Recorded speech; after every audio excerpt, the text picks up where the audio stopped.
Oi, gente. Espero que esteja tudo bem com vocês nesse período aí que a gente está passando longe da sala, só por aqui pelas aulas remotas. Hoje nós vamos falar um pouquinho sobre o período transoperatório e suas principais complicações, tá?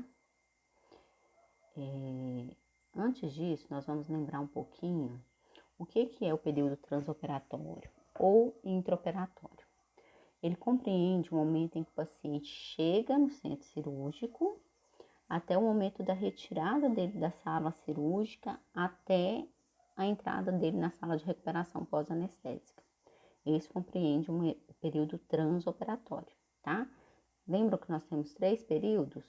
Nós temos o pré-operatório, que se divide em imediato e imediato, o transoperatório ou intraoperatório, e o pós-operatório, que se divide em imediato, imediato e tardio. Nós estudamos esses 3 períodos. Então, hoje nós vamos falar um pouquinho das complicações que podem ocorrer no período transoperatório, tá?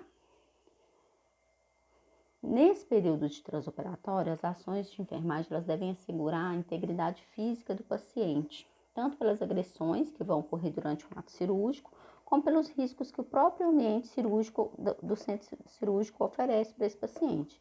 É um ambiente novo que o paciente não conhece, temperatura diferenciada do resto dos outros ambientes hospitalares.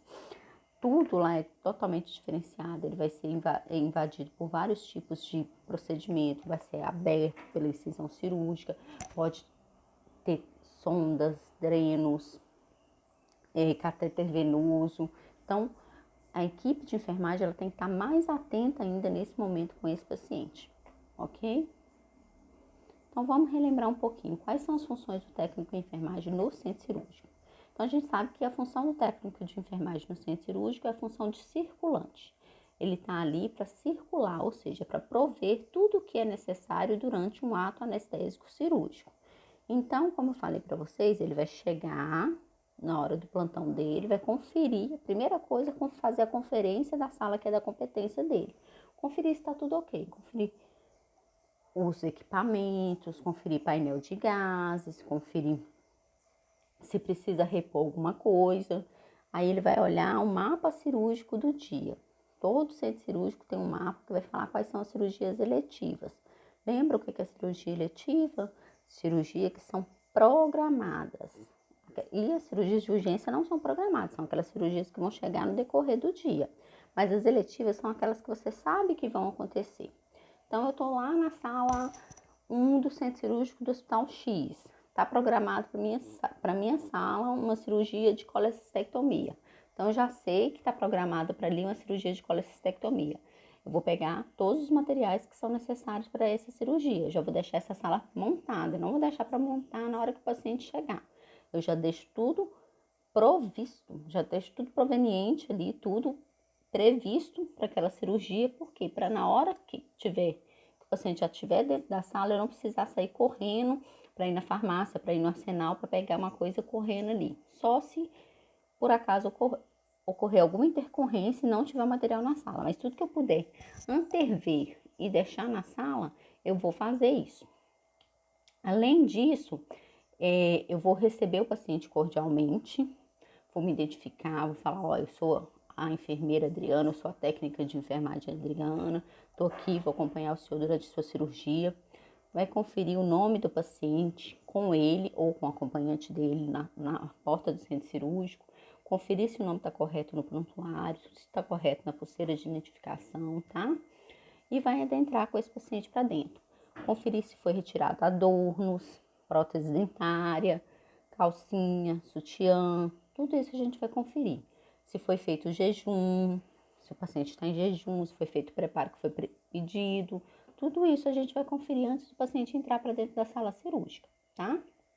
Transferir o paciente da maca para a mesa cirúrgica, na técnica, tomando cuidado, porque pode ocorrer de no momento que você está transferindo o paciente, tem uma queda acidental, então é um paciente obeso, não vai tentar transferir ele sozinho, peça auxílio, tá?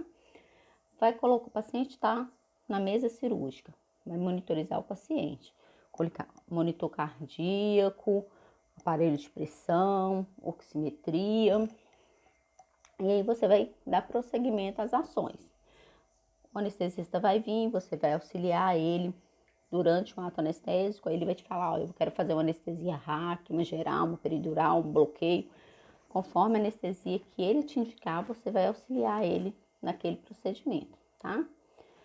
Terminada a anestesia, você vai auxiliar o cirurgião e a equipe cirúrgica no posicionamento desse paciente para o ato cirúrgico. É decúbito dorsal, é decúbito lateral, é decúbito ventral, vai auxiliar. Ah, vai precisar usar o eletrocautério. Vou posicionar a placa da forma que for melhor para o paciente, tomando todos os cuidados que a gente aprendeu lá na aula de eletrocirurgia. Para quem não viu, ainda está disponível no meu canal lá no YouTube, tá? Fornecer todos os materiais para a equipe cirúrgica, lembrando da técnica correta de abertura, para você não contaminar o material. Então, tem toda aquela técnica que eu mostrei para vocês. Você vai seguir sempre essa técnica. E observar o paciente durante todo o ato cirúrgico. Você vai observar se o paciente está confortável. Durante a cirurgia, o paciente ele pode reclamar de desconforto no braço por causa da posição, que ele tem que ficar com o braço aberto, né? Então, você vai tentar promover todo o conforto possível para esse paciente durante o ato cirúrgico. Observar se ele está queixando dor, se ele está queixando náusea. Às vezes o paciente está agitado. Observar monitor cardíaco, se está fazendo uma hipotensão, se está fazendo uma taquicardia. Tudo isso é nossa função, como técnico de enfermagem, como enfermeiro, como enfermagem dentro da sala, é nossa função estar zelando pelo conforto do paciente. Não esquecendo que a gente também tem que preencher todos os formulários do setor. São muitos, a gente vai ter uma aula específica sobre isso. São muitos os formulários. Cada instituição tem todos os formulários, mas eu vou dar uma paginada total com vocês de quais são os formulários específicos, tá? E não esquecer de relatar tudo que ocorreu desde o momento que o paciente entrou na sua sala até o momento que você encaminhou ele para a sala de recuperação pós-anestésica. Deixou o paciente na sala de recuperação pós-anestésica, você retorna para a sua sala e vai realizar a limpeza concorrente, terminal. Foi uma cirurgia infectada, você vai fazer a desinfecção ou a limpeza terminal. Foi uma cirurgia limpa, limpeza concorrente ou desinfecção concorrente. E aí você vai preparar para a próxima cirurgia. E aí começa tudo de novo, ok? Isso só para dar uma relembrada no que a gente já estudou lá atrás, tá, gente? Agora nós vamos falar sobre as principais complicações no período intraoperatório. Nós temos várias complicações nesse período. Muitas podem ser as complicações que podem ocorrer nesse período. Nós vamos falar das principais, tá? Náuseas e vômitos. Alguns anestésicos podem produzir hipersecreção de muco e saliva e pode também ocorrer vômitos ou regurgitação, principalmente quando o paciente não está em jejum. Por isso que é tão importante o jejum desse paciente, porque alguns medicamentos, alguns anestésicos, eles já provocam esse estímulo de vômito e de náusea no paciente. Então, se o paciente não estiver em jejum, pior ainda. Por isso que o anestesista sempre pede um jejum de no mínimo 6 a 8 horas, por causa disso que pode ocorrer. Então, quais vão ser os nossos cuidados de enfermagem em relação a esse paciente? O paciente queixou com você durante a cirurgia que ele está lá com vômito, com náusea. Você vai lateralizar a cabeça do paciente. Se for possível, você vai abaixar a cabeceira da mesa cirúrgica, senão não tem importância, você só lateraliza, coloca uma cubarrim e ele vai vomitar ali. Ah, professora, não tem uma cubarrim, o que eu faço? Coloca um paninho, ele vai vomitar, você vai limpar a boca dele, joga o pano fora, depois vai e coloca um outro pano embaixo, porque se por acaso ele vomitar novamente, o pano já tá ali. E observa, por que eu devo lateralizar a cabeça do paciente? Para não correr o risco de broncoaspiração. Porque se ele vomita com a cabeça para cima, ele pode broncoaspirar esse vômito, voltar para dentro dele e ele ter uma complicação pulmonar, tá? Então, deixar sempre disponível montado o aparelho de aspiração, porque às vezes o paciente ele pode vomitar em excesso, às vezes ele está fazendo uma cirurgia de abdômen e o médico faz uma pressão ali na região do estômago e retorna muito suco gástrico e é muita secreção e você precisa aspirar ele rapidamente. Então, sempre deixe o aparelho de aspiração montado. Se for preciso, você já está com o aparelho ali à mão e pode aspirar a boca dele, tá? A boca não tem problema, você pode aspirar, tá?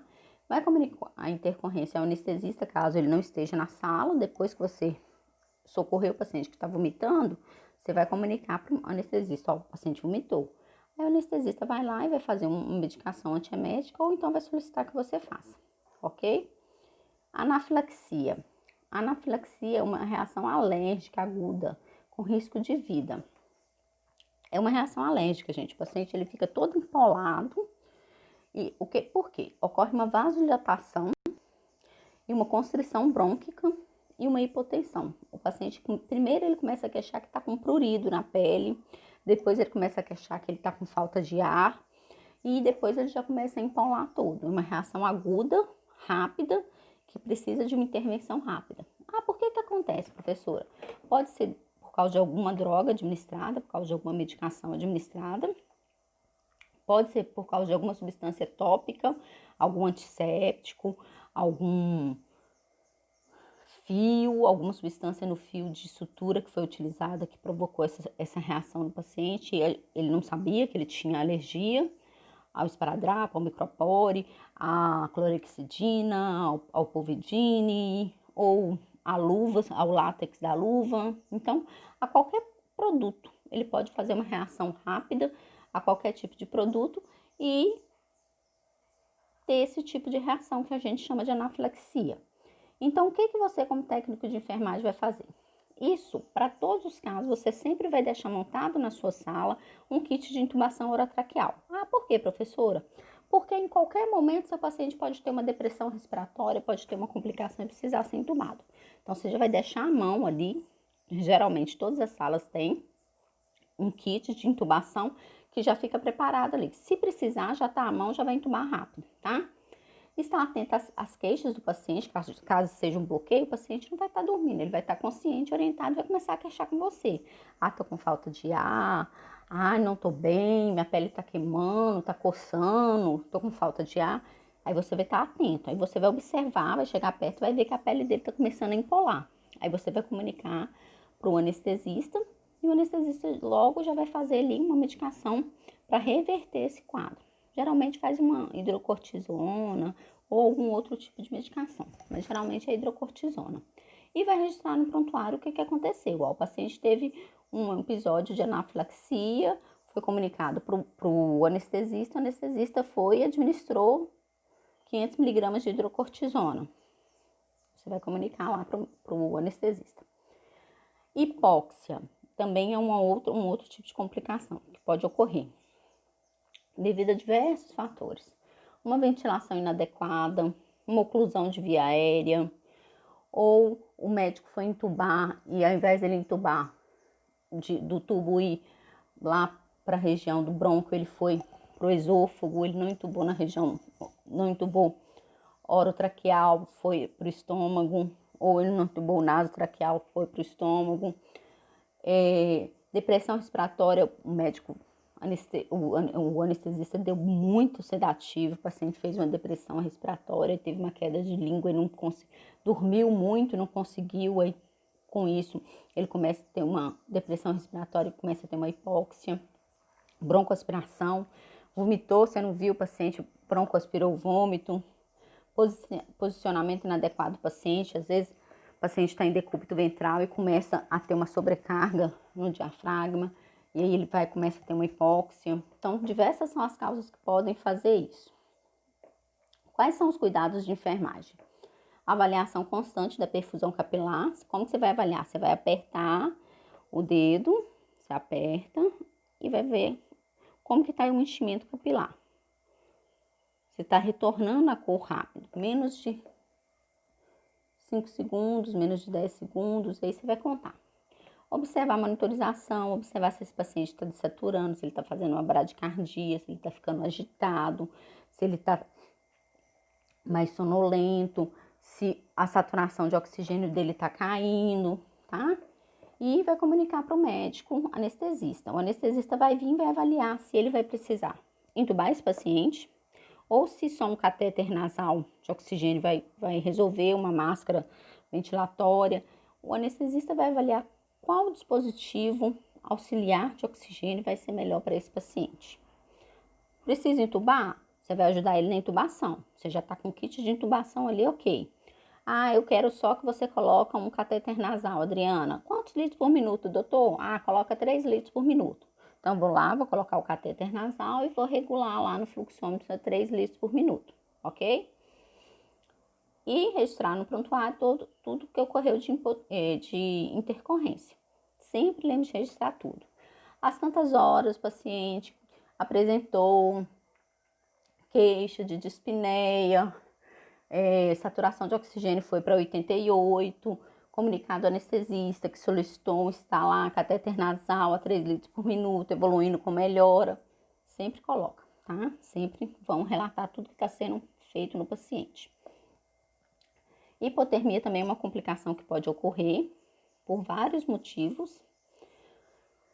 Um deles é, as salas do centro cirúrgico, elas geralmente são mais frias, porque alguns aparelhos que a gente tem no centro cirúrgico, eles precisam ficar numa temperatura mais fria, diferente da nossa temperatura diária. Então, e também para conforto da equipe cirúrgica que fica com aquela paramentação toda lá embaixo de um foco cirúrgico que já é quente. Então, a sala cirúrgica geralmente fica entre 16 a 23 graus. Dificilmente fica mais do que isso, a não ser quando é criança. Quando é criança, o ar-condicionado fica até desligado, principalmente se for bebê. Nem liga-se o ar-condicionado.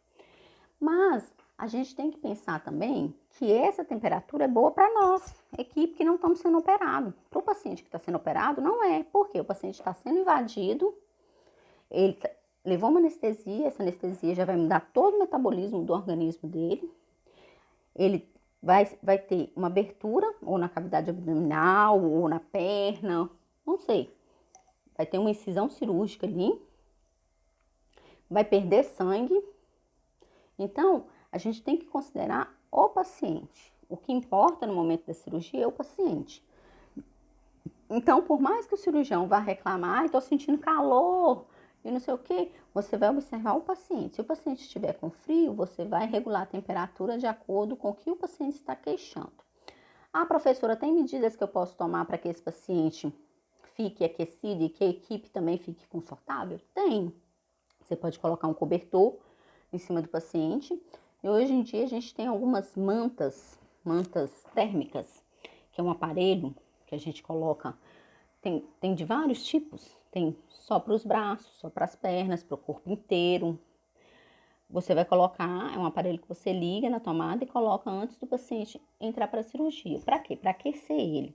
Isso são para pacientes que vão ficar muito tempo em cirurgia, tipo cirurgia cardíaca, cirurgia neurológica, bebês, ou um transplante. Então, a gente utiliza esse tipo de tecnologia, tá? Outra medida que você pode tomar para aquecer esse paciente também. A gente pode aquecer o soro e na hora que você for colocar para infundir no paciente, você vai infundir um soro morno. Mas isso você só vai fazer se o anestesista te indicar. Adriana, aquece um soro lá para mim. Quanto tempo, doutor? 30 segundos. Você vai lá e vai colocar no micro-ondas 30 segundos, vai aquecer e vai entregar para o anestesista e ele vai colocar lá para infundir esse soro. Ou seja, ao invés de você estar colocando um soro frio para correr no paciente, você vai colocar um soro mais morninho que vai dar uma aliviada nessa hipotermia, tá? Tem alguns outros fatores, além da climatização, que contribuem para a hipotermia desse paciente. Quais são eles, professoras? A infusão de fluidos frios, como eu acabei de falar, inalação de gases frios na hora da anestesia. O gás inalatório ali, ele não é aquecido, ele é frio. Ele vai ter uma atividade muscular diminuída, porque está imobilizado há muito tempo ali, então ele não está se movimentando. Alguns tipos de drogas anestésicas, idade avançada, tá? Isso tudo pode estar contribuindo. Cavidades abertas também. Então, eu já falei para vocês alguns cuidados aqui que você deve ter para ajudar esse paciente a não ter hipotermia. Você vai observar a climatização da sala cirúrgica, vai manter ele aquecido, seja por cobertor ou por manta térmica. Não vai utilizar bolsa quente nesses casos, porque ao invés de você estar ajudando, você pode provocar uma queimadura no paciente, tá? E vai comunicar a intercorrência ao anestesiologista e registrar em prontuário as condutas adotadas, tá? Então, sempre estar atento a esses. Geralmente, os pacientes queixam muito de frio quando saem da cirurgia, justamente por causa disso, por causa da climatização, ele está com a cavidade aberta, está sendo infundido um fluido mais frio nele, então a gente precisa sempre estar observando isso. Outra complicação que existe, essa é mais rara, em poucos, eu vi poucos casos. Olha que eu tenho bastante tempo de enfermagem, eu vi poucos casos. Ela é chamada de hipertermia maligna. É um distúrbio muscular hereditário, ou seja, seu pai teve, sua mãe teve, você pode ter, tá? Ele é caracterizado por resposta metabólica após a exposição a agentes anestésicos inalatórios, geralmente o alotano, o isoflurano, o sevoflurano. O que é agentes inalatórios anestésicos, professora? Quando o médico anestesista vem e coloca a máscara, ele pode estar ofertando só oxigênio, mas junto com o oxigênio ele pode estar ofertando algum gás anestésico. Em pessoas que têm hipertermia maligna, esse gás anestésico ele pode provocar uma reação que vai causar esse quadro, que é o rompimento da bomba de cálcio. Esse rompimento vai armazenar mais cálcio no músculo, o que vai ocasionar uma contração muscular, o paciente vai ficar rígido. E essa rigidez vai me causar uma hipertermia e, consequentemente, uma lesão do sistema nervoso central. Ah, mas é só os gases inalatórios que provocam isso? Não, tem um relaxante muscular, que é um anestésico muito utilizado, que é a succinilcolina ou Kelicin, que também provoca isso. Porque ele relaxa o músculo. Relaxando o músculo, ele vai causar um rompimento dessa bomba de cálcio para esses pacientes que já são predispostos e esse cálcio vai se acumular nos músculos, o que vai causar uma rigidez. Alguns sintomas são parecidos com o paciente de tétano. O paciente fica todo rígido mesmo, tá?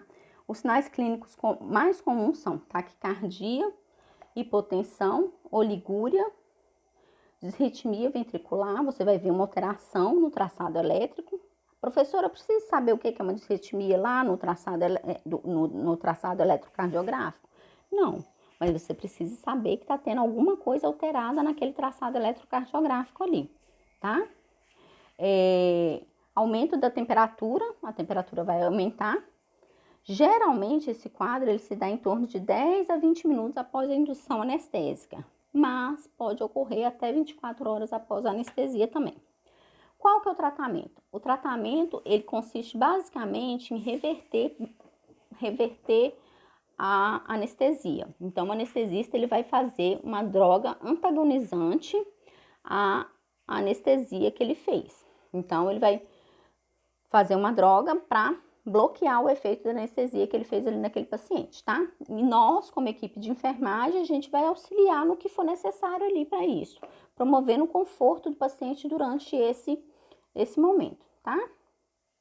Correção das disritmias, estabilização da temperatura corporal e vai administrar um oxigênio e nutrientes para corrigir o desequilíbrio eletrolítico que ocorreu. Teve um desequilíbrio ali, por quê? O corpo recebeu muito mais cálcio nos músculos do que normalmente recebe. Então, o médico vai fazer essa correção através da administração de medicamentos e oxigênio, ok? Outra complicação muito comum é a embolia pulmonar. Ela pode ocorrer durante a cirurgia, ela pode ocorrer alguns dias depois da cirurgia. A gente vê ela muito em pacientes com trauma, em pacientes submetidos a cirurgias plásticas também a gente ouve muitos casos. O que é embolia pulmonar? Um trombo, pode ser um trombo de sangue, ou um trombo gorduroso, ele vai se desprender e vai cair na corrente sanguínea até parar lá no pulmão. O que isso vai ocorrer? Vai causar um quadro que vai obstruir a passagem de ar ali naquele pulmão. E isso vai atrapalhar o paciente. Alguns pacientes podem evoluir até com parada cardiorrespiratória e ir a óbito, tá? O diagnóstico nem sempre é fácil, sua primeira manifestação pode ser fatal, tá? Entre os fatores de riscos associados estão a imobilização prolongada, pacientes com fratura de fêmur, paciente idoso, pode ocorrer, tá? E quais são os cuidados de enfermagem? Bom, os cuidados eles estão especificamente ligados, isso tudo dentro do centro cirúrgico, viu, gente? Atentar-se para alterações no quadro geral do paciente, como o paciente chegou no bloco para fazer uma cirurgia de fêmur, foi feita uma raquianestesia, o paciente estava bem, ótimo, deitou o paciente, na hora que o médico imobilizou, o paciente começou a desaturar, a queixar de espineia, a ficar agitado, começou a ter uma taquicardia ou uma bradicardia, a queixar dor torácica. Primeira coisa que todo mundo pensa em embolia pulmonar. Porque o paciente estava bem, ele estava com uma fratura de fêmur, estava imobilizado, quietinho, o trombo estava paradinho. Na hora que mobilizou, esse coágulo ou esse êmbolo gorduroso se movimentou e foi parar lá no pulmão, o que ocasionou uma parada nesse paciente. Ah, professor, o paciente parou durante a cirurgia, como é que a gente vai fazer? O paciente está lá aberto, como é que eu vou fazer massagem nesse paciente? Como que faz? O cirurgião joga um campo cirúrgico por cima do paciente, no local onde foi feita a incisão, e nós, circulantes, mais o restante da equipe, o anestesista e o restante, vamos iniciar as manobras de RCP para esse paciente. O cirurgião vai continuar paramentado, protegendo o campo ali para não ter nenhum tipo de infecção no sítio cirúrgico, porque é uma parada, a gente não dá tempo de esperar o médico fazer a sutura e fechar a cavidade onde está aberta. O momento é de urgência. Qual que é o foco principal? O foco principal é ressuscitar esse paciente. Então, a gente vai fazer a manobra de ressuscitação, trazer esse paciente de volta. Depois que fez, o médico, a equipe cirúrgica, vai trocar toda aquela estrutura de campo cirúrgico e reiniciar a cirurgia, tá? Feita a manobra, o paciente voltou, reinicia a cirurgia e fica de olho. Esse paciente provavelmente depois vai para o CTI para ficar em observação lá e ser feito anticoagulantes ali para destruir esse trombo e esse paciente sair. Isso falando sim em trombo sanguíneo, né? Em embolia sanguínea, tá? Tromboembolismo sanguíneo. Ou o paciente pode evoluir para óbito. Infelizmente, em alguns casos isso pode acontecer, tá? Então, por que é importante a gente sempre ter um kit de intubação à mão? Porque isso pode acontecer, o paciente pode entrar bem para você e de uma hora para outra ele parar lá em cima da mesa cirúrgica. E aí? Você vai sair correndo para pegar um kit de intubação? É um momento de urgência. Você precisa ter tudo à mão ali, você precisa ter tudo muito bem preparado ali, porque se você precisar, já está tudo ali, ok? E não pense que não acontece, acontece sim, gente, com muito mais frequência, infelizmente, tá? Auxiliar a equipe médica no que for necessário solicitado e registrar as intercorrências no prontuário. Às 16 horas, paciente, foi realizado raquianestesia, posicionado o paciente. Às 16h10, o paciente começou a apresentar bradicardia, hipotensão, evoluindo para parada cardiorrespiratória. Iniciadas as manobras de ressuscitação cardiopulmonar, com êxito ou sem êxito, durante tantos minutos foi feito RCP sem êxito, óbito constatado às tantas horas. 8. Iniciadas as manobras de RCP, administrado tais e tais medicações, evoluindo com êxito, reiniciado cirurgias tantas horas. E aí você vai dar prosseguimento, tá? Outras intercorrências. Coloquei uma chargezinha aí para vocês, tá?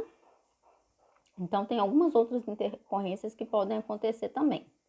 Hipovolemia, geralmente é ocasionada pela grande perda de fluidos corporais ou sangue, uma cirurgia cardíaca, perdeu muito sangue, uma cirurgia uterina, uma fratura de fêmur. O que vai fazer para fazer essa reposição? Vai infundir sangue ou vai fazer uma reposição volêmica ou com algum outro tipo de solução.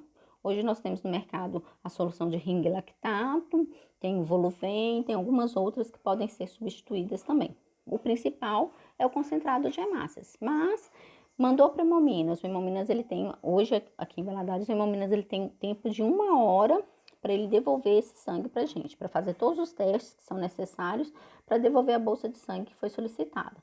Ah, durante esse tempo não dá para esperar? O anestesista vai optar lá em fazer algum outro tipo de expansor volêmico nesse paciente, tá? Hipotensão pode ocorrer por administração de algumas drogas anestésicas. Aí o anestesista vai fazer algum outro tipo de medicação para reverter esse quadro, ou por perda volêmica, ou perda sanguínea. Aí ele vai fazer algum tipo de droga para repor, ou vai infundir algum tipo de componente sanguíneo, hemoconcentrado, plasma, plaqueta, e vai ver o que está precisando, tá? Durante a cirurgia tem como se realizar exames para ver o quanto de perda que esse paciente teve. O paciente entrou com hemoglobina de 13 e durante a cirurgia a hemoglobina dele foi para 9, foi para 8, ou seja, ele precisa repor, tá? Falha de bloqueio anestésico. O que é isso? O médico foi lá, fez uma raquianestesia e a raquianestesia não pegou. O que significa isso, professora? Ele fez uma raquianestesia e a raquianestesia não funcionou. O que faz nesse caso? O médico pode optar em tentar fazer uma nova um novo bloqueio raquidiano, ou ele pode optar por fazer um outro tipo de anestesia.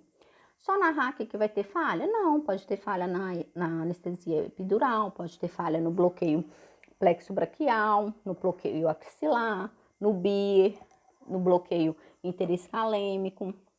E aí o médico vai avaliar, o anestesista vai avaliar o que ele vai fazer para poder corrigir essa falha de bloqueio. Ele vai avaliar qual é o próximo tipo de anestesia que ele vai fazer nesse caso. O que cabe a gente como enfermagem? Tá ali para auxiliar ele nesse momento. Ah, Adriana, eu fiz uma hack aqui, não funcionou, vou tentar outra. Aí tentou outra, não pegou também. Ah, então nós vamos fazer agora uma anestesia geral. E aí você vai providenciar o material para ele fazer anestesia geral, ok? Ou então ele fez uma hack para durar um período de duração de 2 horas, mas a cirurgia está demorando mais que isso. Aí ele vai precisar fazer durante a cirurgia, ele não vai ter como ele fazer outra hack, que o paciente já está com a cavidade abdominal lá aberta. Aí ele vai evoluir para uma anestesia geral. Aí você vai auxiliar ele no procedimento de anestesia geral, tá bom? Fiquem com Deus. Qualquer dúvida,